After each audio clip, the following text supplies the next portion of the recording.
আসব, শেরপুরের মানুষের জন্য কাজ করব, শেরপুরের উন্নয়নের জন্য কাজ করতে চাই। আপনারা আমার সাথে আছেন তো?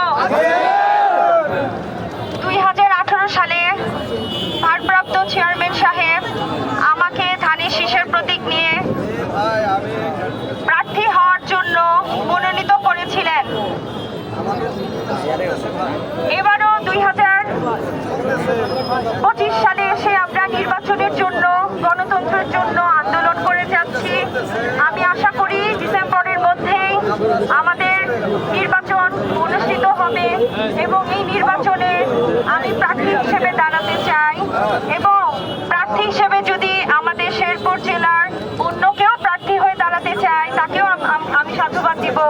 দলের দলনেতা যাকে মনোনীত করবেন আমরা তার হয়ে কাজ করব। আমাদের জেলা বিএনপিতে